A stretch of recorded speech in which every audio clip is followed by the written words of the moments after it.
Videogan waxaan kugu tusi doonaa sida markaasi loo helo domain iyo hosting ama sida domain iyo hosting loo iibsado step by step. Domain iyo hosting aan iibsan doono waxaan ku heli doonaa kaliya $24.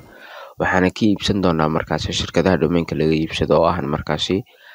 kuwa waaweyn kana mid ah kuwa ugu caansan ee loo yaqaano Namecheap. Waxaan arki doonaa qaabka markaasi hal sano domain iyo hal sano hosting kaliya loogu helo $24. Markii aan domain iyo hosting iibsano sidoo kale waxaan arki doonaa qaabka markaasi WordPress loola soo dego kadibna markaasi loogu dhiso boqolaal website oo kala duwan. Marka videoga oo dhameystiran kusoo dhawow. Domain iyo hosting saa u helno marka kaliya waxaan qaadi doonaa laba step ayaan qaadi doonaa. Step koowaad ayaa markaasi inaan iibsano domain iyo hosting. Marka waxaad furaysaa tab cusub ayaad furaysaa. Marka tab cusub furto kaliya waxaad qoraysaa webdisa.com. kadib waxaa leedahay markaasi /name bas ayaa ku qoraysaa sidaas ayaa u qoraysaa. Linkigan haddii aad raacdo wuxuu ku siin doonaa markaasi discount ama qiimo dhimis ayaa ka heli doontaa.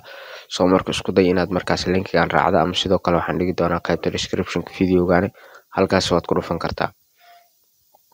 Linkigan markii aad qorto ama website-ka markii aad gasho webdisa.com/jeep wuxuu ku dhex keenaa markaasi shirkadda caadiga sida markaasi aad taqaanay Namecheap. Namecheap waxay ka mid tahay markaasi shirkadaha domain iyo hosting bixiya markaasi kuwa ugu markaasi raqiisan.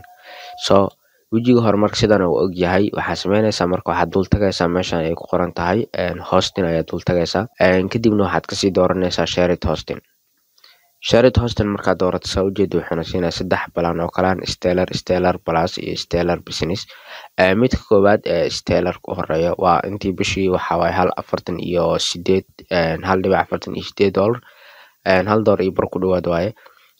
waxaa kaasi marka aad ku dhisi kartaa balan koowaad 3 website kan kale unlimited website waa kan saddexan unlimited waa SSD ga waa 20 kan sidoo kale waa unmetered kan sidoo kale waa 50GB.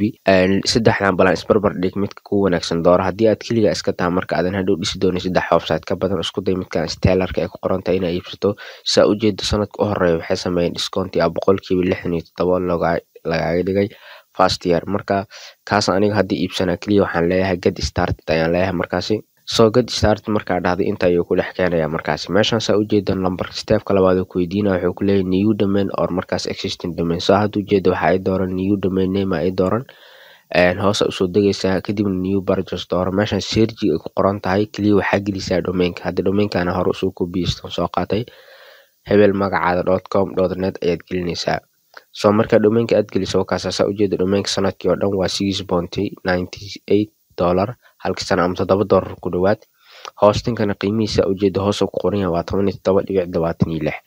labadooda markii la isku daro marna inay 24 u dhaafo. marka waxaa sameynaysaa domainka doorato hoos ayaad wax yar usoo degaysaa.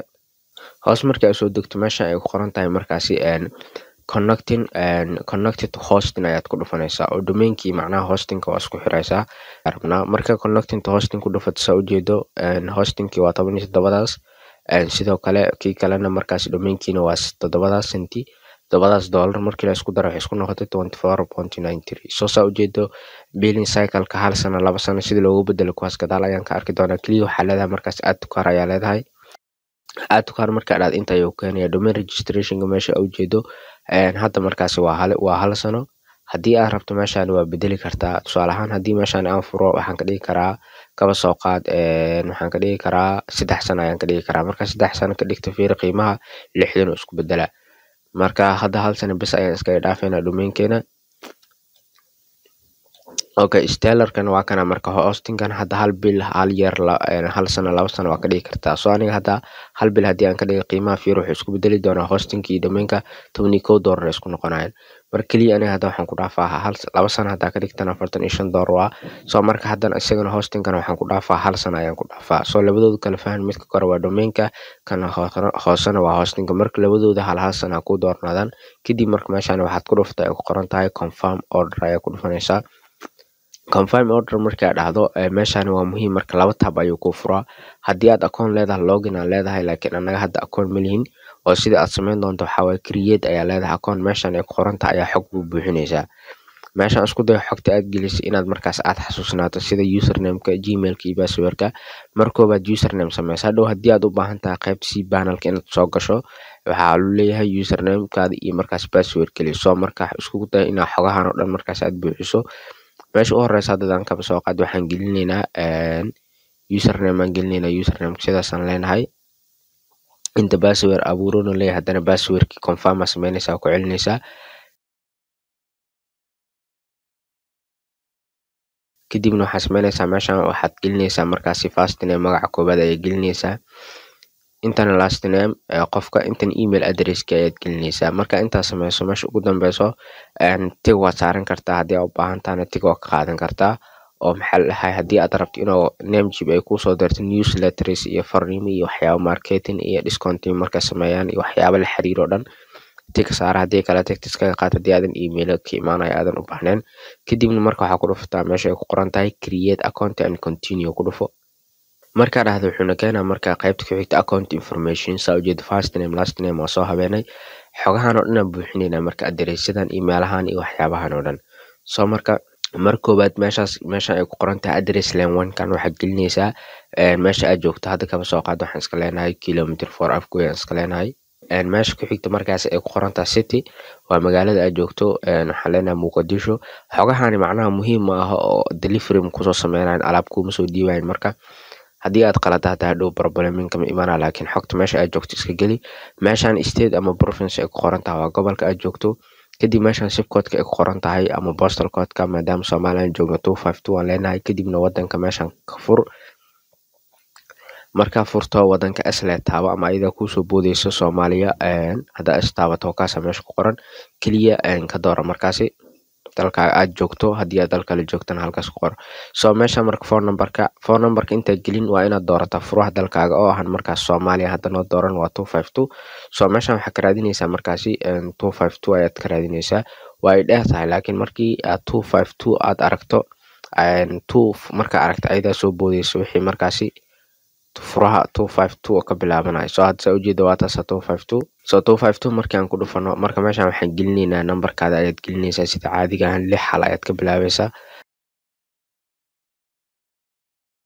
meeshan fax numberkan waa number kale oo dheeriya optional waa faraha ka qaad hadda marka still saa ujeedo markii aan hoos soo dego markaasi oo aan dhaho markaasi continue dhahmaago waxba ima shaqeynayaan sababtoo ah hal waxay iga maqan oo meeshan kore ku qoran tahay markaasi I am registered on behalf of company haddii aan tig saaro saa ujeedo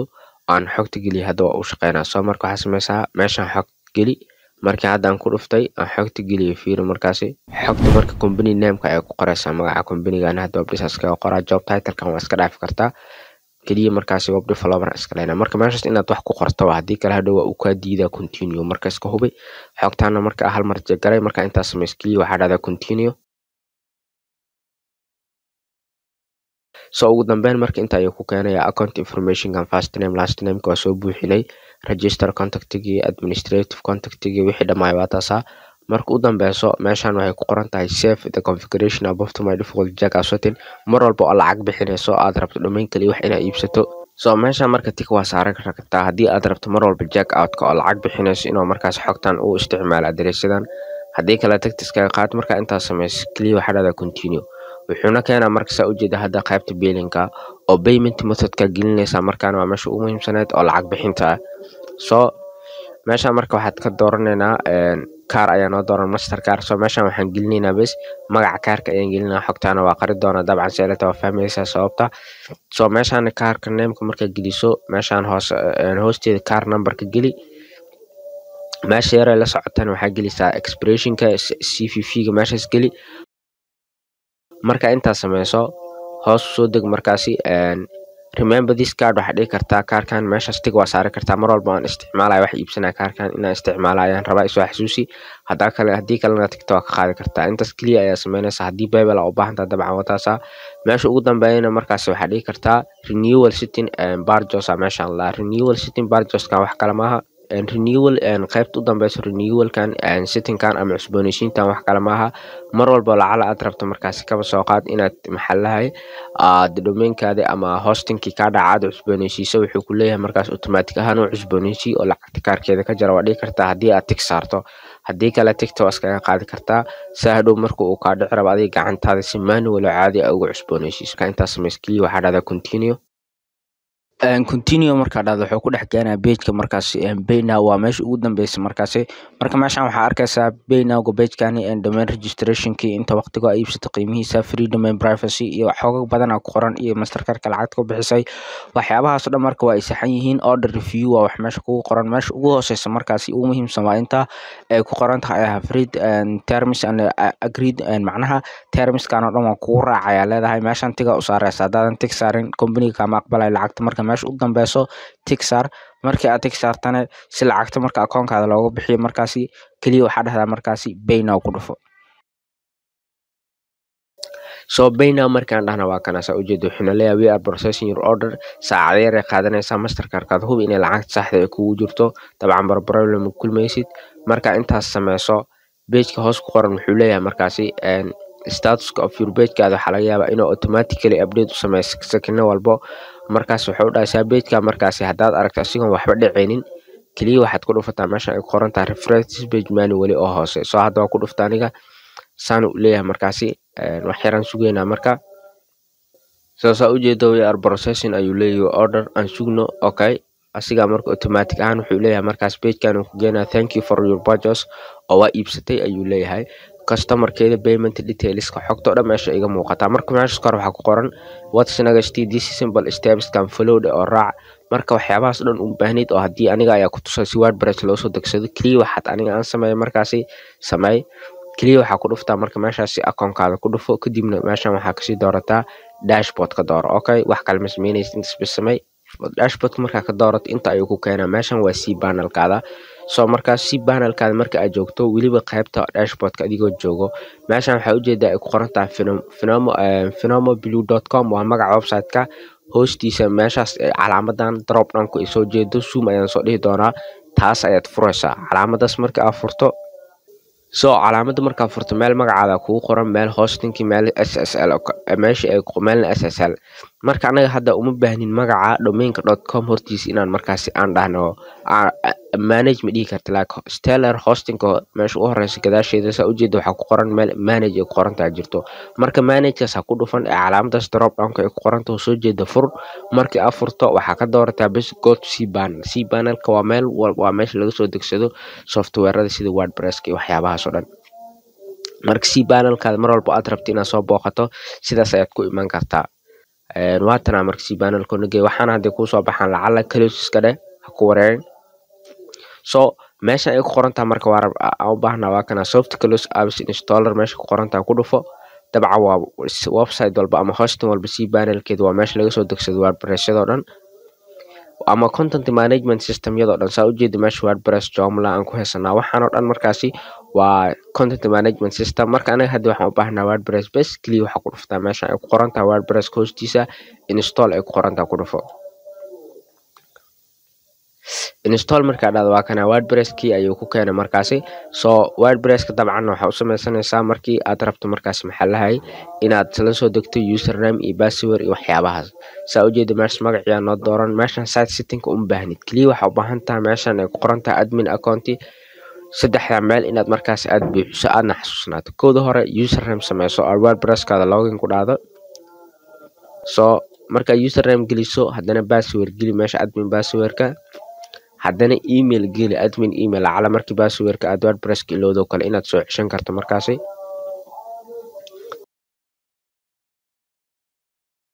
kaliya marka waxaa ku dhufataa marka install hoos soo deg install leh kadibna save dheh xogtaada seedan hadhow kaaga bixin marka WordPress-ka wuu noo soo degayaa waan sugaynaa ilaa intuu ka gaarayo 100% dabcan saa ujeeda WordPress-ka hadda waa noo soo degay marka meesha laba link ayaa ku haystaa linkii koowaad website-ka iyo linkii labaad qaybta administrative-ka ama wuxuu ku geyn doonaa qaybta markaas admin-kaada kaa rabto waa ku dhufan kartaa hadda mid koowaad oo kale haddii aan ku dhufano saa ujeedo wuxuuna dhex keenaa website-keena kan labaad ku dhufo marka kan labaad linkii labaad waa midkii aad login ku dhahaysay qaybta dashboard-kaada ayuu ku dhex geenaa cabaaraad sugaysaa kan kadibna markaasi waa kaasaa wuxuu ku dhex geenaa qaybta dashboard-kaada marka waxaa iska dhahdaa log out aniga ayaa ku tusaa si gudaha loogu soo gala markaas waxbaa ku wareerin soo hal mar log out markaa dhahdo waxaa sameysaa waxaa ku dhuftaa magaca website-ka gadaal waxaa ka raacisaa /wp /admin ayaa leedahay wp macnaha wordpress u taagan tahay marka enter dhahdo waa kana wuxuu ku keenaa markaasi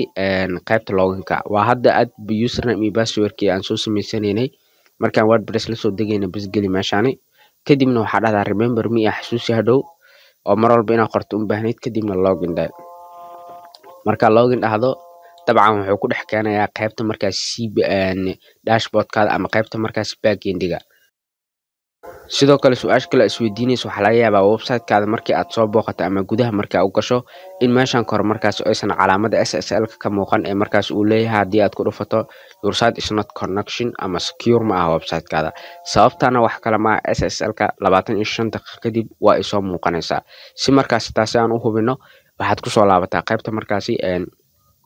cPanel-kaada oo kuwa shirkadda hosting ka iibsatay kadib meesha sidii haday aan sameynay waxaa furaysaa magaca website-kaada calaamada drop down-ka hoos fur markii hoos aad furto meesha u hooseysay ku qoran meesha ay ku qoran tahay positive SSL horteeda meesha ay ku qoran tahay markaasi manage ku dhufo oo hadda fiir intaan manage marka soo horan aan soo sheegno markaan domain hosting iibsanayna free ayuu ahaa SSL-kooda waa free kaliya manage marka dhahdo waatana marka wuxuu ku leeyahay your SSL is being installed cPanel SSL out installer qaab automatic ayuu macnaha loo soo dejiyay SSL-kaada marka waxaad sugtaa 25 daqiiqo inta markaasi SSL-kan markaasi uu installation-kiisa ka dhamaystirmayo hadda saa u jeedo status-ka ama xaaladda ay ku sugan tahay waa pending soo videogan waa istaajin doonaa waan ku tusi doonaa 25 daqiiqo bacdi inay markaasi soo laabatay in kale soo hadda markaas waa 25 minute kadib haddii aan website-ka aan soo galno waxaa ujeedaa markaasi aan refresh aan dhahay anaa hore u dhahay in marka website-keena markaasi calaamada SSL-ka ee markaasi kasoo muuqatay oo haddii aan ku dhufto calaamadaas qunfulka waxa uu leedahay connection iyo secure site-kaada amnigiisa uu sugan yahay qaabkaasa marka domain hoster raqiis shirkadan ugu holi doontaa marka videogan waxaan dhigi doonaa linkigan marka waxaan dhigi doonaa qaybta description-ka videogan ku dhufo saa discount fiican ay ku siiyaan ama webdisa.com/name booqo si aad markaas u iibsato haddii aad marka inta aad iibsanayso aad wax problem ama markaasi aad wax aad wajahday cilad ah waa isoo weydiin kartaa insha Allah soo muuqaalka xigay qayb